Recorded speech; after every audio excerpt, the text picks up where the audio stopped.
අයිබන් කිව්වා මගේ යාළුවෙක් මගෙන් ඉල්ලීමක් කරා මෝල්ට බස් වලට ආපු විදිය පොඩ්ඩක් විස්තර කරන්න කියලා. ඒ අනුව තමයි මම මේ වීඩියෝ එක කරන්නේ. මෝල්ට බස් වලට මම ආවේ ඩුබයි බස් වල ඉඳලා. ඩුබයි අබුඩාබි එමිරේට් UAE කියන්නේ ඒකේ බස් වල වැඩ කර ඉඳලා තමයි ආවේ මම මෝල්ට පබ්ලික් ට්‍රාන්ස්පෝර්ට් එකේ මේල් ඇඩ්‍රස් ටික හොයාගෙන ඒවට CV පෝට් කරාට පස්සේ සතියක් දෙකක් ඇතුළත ඒ වෙලාවේ මට කෝල් කරලා එයාලා සාමාන්‍ය අපේ ඉංග්‍රීසි දැනුම ටිකක් පරීක්ෂා කරන්න වගේ තමයි ඒක නිකන් myself වගේ ඒ ටික ඇහුවා. ඊට පස්සේ ඔයාලට පොඩි මේ තව මේ එක්සෑම් එක පොඩි දෙයක් තියෙනවා මේ ඒක තව විනාඩි 15කින් ලෑස්ති වෙන්න කියලා කිව්වා. අර කාලයක් කියන්නේ ඒක වෙන කවුරුත් සම්බන්ධ කරගෙන කරන්න බෑ. ඒක ලොකු අමාරු දෙයක්වත් නෙමෙයි. මේ ඊට පස්සේ මේල් එකක්ද කොහෙද එවලා තිබුණේ. මේල් එක බලාගෙන එයාලා කෝල් එකක් ගත්තා. ඒකේ පොඩි chart එකක් දීලා තිබුණා. පොඩ්ඩක් බලා ගන්න කල් දුන්නා. විනාඩි 15ක් විතර තමයි කල් දුන්නේ.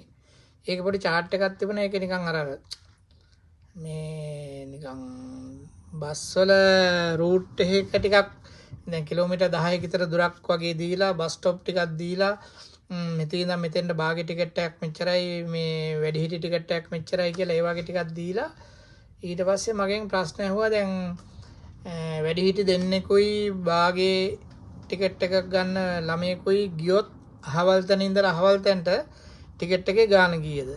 එතකොට ගිහිල්ලා ආපහු වෙන අප් ඇන්ඩ් ඩවුන් ටිකට් එකක් ගත්තොත් ඒකේ ගාණ කීයද? ඒ වගේ එතකොට මෙයාලා මෙතෙන්ට ගියොත් එතෙන් යනකොට කිලෝමීටර කොච්චරක් මෙයාලා ගිහිල්ලා තියෙනවද? ඒ වගේ සාමාන්‍ය දැනීමේ ප්‍රශ්න ටිකක් ඇහුවා. ඒක අර මොකද ඒක ඇත්තටම අත්‍යවශ්‍ය වෙනවනේ. මොකද මේ බස් වල හිත ඉන්න බෑනේ. පැසෙන්ජර්ලා ගොඩ එච්චාම ටක් ගාලා ටිකට් ටික දෙන්න බෑ.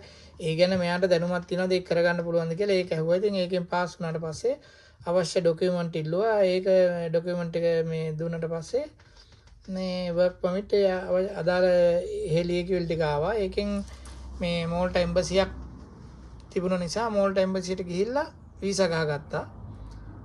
සමහර අයට ඒවලා තිබුණා ඉන්දියාවට ගිහිල්ලා වීසා ගහගන්න. ඉතින් ඇත්තටම කිසිම මුදලක් අපි දුන්නේ නැහැ. අපෙන් කිසිම මේ අයිකිරීමක් කරගත්තේ නැහැ ජොබ් එක දෙනවට. ඇත්තටම අපි ෆ්‍රී ආවේ. ඉතින් කෙටියෙන් කියනවා නම් ඉතින් ඒ විදිහට තමයි ආවේ. ඔයාලටත් පුළුවන් ඔයාලා මැද පෙරදිග රටක ඉන්නවා නම් ඇප්ලයි කරන්න පුළුවන්. ගොඩක් දුරට දැන් මේ දවස්වල හැටියට නම් මෝල්ටා පබ්ලික් ට්‍රාන්ස්පෝර්ට් එක ගන්නවා. ඔක කාලෙට මෙහෙම වෙනවා. දැන් සමහරු කියනවා මේ ඩුබයි වලට දැන් අර ඒක තියෙනවනේ දැන් මේ ඩුබයි වලින් ඇප්ලයි කරලා කාලයක් ඩුබයි කට්ටිය ගත්තට පස්සේ ඊට පස්සේ ඩුබයි වලින් දාන මේ වීසා රිජෙක්ට් වෙන්න පුළුවන්. ඊට පස්සේ කටාර වලට හරියන්න පුළුවන්. ඒ වගේ දැන් ඒජන්සියත් මේ ලංකාවේ ඒජන්සි දෙකකින් විතර වගේ මෝල්ටා බස් වලට ගේනවා. මං කියන්නේ මේ ඒජන්සි වලින් එන්න එපා කියන එක නෙවෙයි. ඒජන්සි එකකින් හරි කමන්නේ කොහොම හරි කමන්නේ. ඉතින් මෝල්ටා බස් වලට ආවොත් ජීවිතේ කොට දා ගන්න පුළුවන්. යුරෝපේ ඉතින් සෙනගන් රටක්නේ. සෙනගන් රටවල් අතරින් එකක් මේ කොහොම වුණත් මැද පෙරදිග රටක රියදුරකට ගෙවනට වැඩිය පඩියක් යුරෝපේ ගෙවනවා. යුරෝපෙන් යමක් කරගන්න පුළුවන්. ඒක කෙටියෙන් කියනවා නම් ඒක තමයි විස්තරේ. ඉතින් ඒ ඔය ඒජන්සි රටවලක් තියෙන හොර ඒජන්සි ඒවට අහු වෙන්න එපා. තව කොහෙන් හරි කමන්නේ යුරෝපයට ආවොත් දැන් ඉස්සර වගේ අර මේ යුරෝප සංගමේ එහෙම එකවෙල යුරෝපේ නීතියක් ආවනේ මේ සරණාගත වීසා රිපෝජි වීසා එන්න බෑ. දැන් ආවොත් වැඩක් නැහැ. ඇවිල්ලා කවදාකවත් අවුරුදු කීයක් හිටියත් මේ වීසා එකක් ඒ රටක ඉන්න හදාගන්නත් බෑ. සමහරට රස්සාවල් කරන්නත් බැරි තත්ත්වයක් දැන්පත් කරලා තියෙනවා. ඒක හින්දා මම විශේෂයෙන් කියන්නේ රුමේනියා ඉඳලා හැම ඉස්සර ආපු කට්ටිය දැන් එන්න එපා. වීසා එකකට මොනවට හරි අඩුපඩියකට හරි ආවනම් ඒකේ ඉඳලා කොහොම හරි වීසා එකක් ඇතුව යුරෝපේ තැනකට යනවා මිසක් ඉතාලියටවත් ආහරි මෙහෙ කොහාටවත් යන්න දඟලන්න එපා. ගිහිල්ලා වැඩක් නැහැ. ගිහිල්ලා නිකන් අනාථ වෙන්න එපා. ආපු සල්ලිත් වියදම් කරලා නාස්ති වෙන්න එපා. ඒක කියන්න ඕනේ. තව මෙහෙමයි. ලංකාවේ ඉඳලා කෙනෙක් යනවා නම් try කරන්න. ඉතින් ඔය මෝල්ටා විතරක් නෙමෙයි මේ වගේ යුරෝපේ රටවල Tamanට තියෙන සුදුසුකම් අනුව මේ ඔන්ලයින් සර්ච් කරලා බලන්න මේ කම්පැනි වල මේ මේල් ඇඩ්‍රස් හොයාගෙන CV එක අප්ලෝඩ් කරලා එහෙම ඉතින් ගොඩක් දුර chance එන්න පුළුවන්. ඊට අමතරව දැන් සර්බියා වලට ගන්නවා. දැන් සර්බියා බස් වලට ගියොත් ඕකට ඉතින් මෙහෙමයි පොඩි අපිත් දැන් කට්ටක් කාලානේ මෙතෙන්ට ආවේ. දැන් සර්බියා මේ දවස්වල සර්බියා බස් වලට ගන්නවා. සර්බියා බස් වල මේ ටික කාලයක් වැඩ කරගෙන ඉන්නකොට පෝලන් බස් වලට යන්න පුළුවන්. පෝලන් බස් වලට ගන්නවා සර්බියා වල ඩ්‍රයිවර්ලා. එතකොට පෝලන් කියන්නේත් මේ සෙනගන් එකට අයිතිනේ. එතකොට පෝලන් ආපු කට්ටිය පෝලන් ඇවිල්ලා ටිකක් කල් ඉඳලා ඉතින් ඒක තියෙන පොඩි හැම දෙයකම තියෙන කාලයක් සහ ප්‍රොසෙස් එකක් තියෙනවනේ. ඒ ටික කරගෙන ලයිසන් අරන් දැන් ලංකාවේ ලයිසන් එක මාරු කරනවානේ පෝලන් වල. මාරු කරාට පස්සේ ආයෙත් ටික කාලයක් ගිහලා පෝලන් ලයිසන් එකත් අරගෙන එහෙම කළා මෝල්ට එන්න පුළුවන්. එතනින් ගොඩක් කට්ටිය ජර්මන් ගියා, අයර්ලන්ඩ් ගියා. ඉතින් ඒ වගේ ජීවිතේ හදාගන්න පුළුවන් වරදින්නේ නැහැ ඇත්තටම. ඒ විදිහේ තමන්ගේ උත්සාහය තියෙන්න ඕනේ. ඒ ඩ්‍රයිවර්ලා විතරක් නෙමෙයි මැකැනික්ලා මේ මේසන් වරු වඩු වැඩ ඒ ඕන ජොබ් වලට යුරෝපේ සාමාන්‍ය ලොකු වෙනසක් නැතුව ඒක හා සමානව පඩි ගෙවනවා. හොඳයි. මේ ඉතින් උත්සාහයක් තියෙන කෙනෙකුට පුළුවන් මේ ඒ රටකට ඇවිල්ලා හදාගන්න. මොකද අපිත් එක්ක ආපු කට්ටිය මෝල්ට ආපු කට්ටිය ඉතින් ගොඩක් දෙනෙක් ජර්මන් ගියා, UK ගියා, අයර්ලන්ඩ් ගියා. වගේ රට හැමතැනම ලෝකේ හැමතැනම රටවල් වලට ගියා. ඉතින් එන්න ඉන්න රටට වැඩිය ටිකක් හොඳ රටකට යන්න පුළුවන්. ඉතින් එතනින් පඩි වැඩි කරගන්න පුළුවන්, ජොබ් එක උසස් කරගන්න පුළුවන්.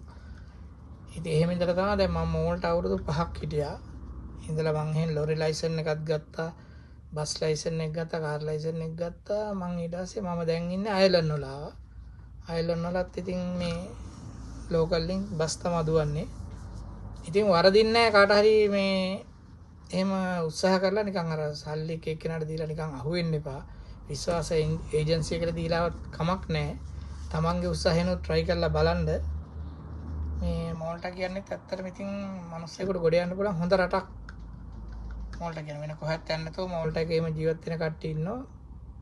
ෆැමිලිත් ගෙනල්ලා හොඳට ඉන්න කට්ටිය ඉන්නවා. මෝල්ටත් ජීවත් වෙන්න හොඳ රටක්. ඉතින් හින්දා තමන්ගේ උත්සාහය තමයි ඔය විශේෂයෙන් මැද පෙරදිග ඉන්න කට්ටියට කටාර, සෞදි, කුවේට් ඒ වගේ ඉන්න කට්ටියට පුළුවන් මේ ඇප්ලයි කරලා ඉවරලා යුරෝපේ දැන් මෝල්ටා වලට පබ්ලික් ට්‍රාන්ස්පෝර්ට් බස්ම නෙමෙයි කියන්නකො. දැන් තාම ප්‍රයිවට් ඔය ටුවරිසම් වගේ කරන කම්පැනි තියෙනවා. ඒ වගේ බස් වලට එන්නත් පුළුවන්. එතකොට දැන් මෝල්ටා බස් වලට ආවොත් මෝල්ටා වල මේ ලංකාවේ ලයිසන් එක හරි ඩුබයි ලයිසන් එකෙන් හරි මේ ඒ රටේ බස් දුවන්න පුළුවන්. ලයිසන් එක අරන් දෙනකන් ඩියුටි කරන්න පුළුවන්, ජොබ් එක කරන්න පුළුවන්. ඒ නතරතුර ලයිසන් ගන්න පුළුවන්. ඊට අමතරව ඉතින් තමන් හොටෙල් පැත්තෙන් හරි දැන් හොටෙල් පැත්තටත් ඕන තරම් යුරෝපේ ජොබ් තියෙනවා. ඉතින් සමහරු මොනවා හරි පොඩි ජොබ් එකකට ඇවිල්ලා මෝල්ටා වලට ඇවිල්ලා මේ ඩ්‍රයිවිං ලයිසන් අරන් බස් වලට හරි ප්‍රයිවට් කම්පැනි වල ටැක්සි වලට වෙන ඊට වැඩිය පඩි වැඩි ජොබ් වලට ගිය කට්ටිය ඉන්නවා. සමහරව දැන් ලංකාවේ බැංකුවේ වැඩ කරපු කට්ටිය මෝල්ටා හරි යුරෝපේ බැංකුවකට එන්න බෑනේ. ඒ කට්ටිය ක්ලීනින් ජොබ් එකකට හරි ඇවිල්ලා මාස 3ක් 4ක් ඉඳලා තමන්ගේ එක්ස්පීරියන්ස් එක අනුව ජොබ් එක මාරු කරගෙන බැංකුව වලට ගිය කට්ටියත් ඉන්නවා. ඒ වගේ මේ එහෙම කරන්න පුළුවන්. ඒක ඉතින් තමන්ගේ උත්සාහය සහ හැකියාව. මේ ඒක හින්දා මොකක් හරි රටාවක් කරන්න බලාපොරොත්තු වෙමින් ඉන්නවනම් ඒ වගේ අනික වෘත්තීය හැකියාවක් තියෙනවා නම් බැකෝ හරි, බැකෝ ඔපරේටර් හරි, මැකැනික් හරි, වඩු වැඩ හරි, මේසන් හරි පොඩ්ඩක් ඉංග්‍රීසි පොඩ්ඩක් හදාගත්තා නම් ඒක ඉතින් Tamanට ඕන කෙනෙකුට ලංකාවේ කටේ ඉංග්‍රීසි හැකියාවක් තියෙන අර කතා කරලා පුරුද්දක් නැතිකම තමයි. ඒක ඉතින් ඒ වගේ තැනකට වැඩිච්චා ඒක පොඩ්ඩක් හදාගෙන මේ කතා කිරීමයි, කියවා තේරුම් ගැනීමයි පොඩ්ඩක් හදාගෙන ඉතින් ඒ වගේ ගමනක් යන්න පුළුවන්. ඒක තමයි මට කියන්න තියෙන්නේ. මං ආපු ගමන් මාර්ගය ඒක තමයි. මං ආවේ ඩුබයි ඉඳලා.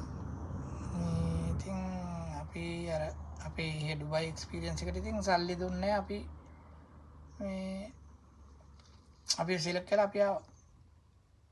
ඒකයි. එහෙනම් ඒක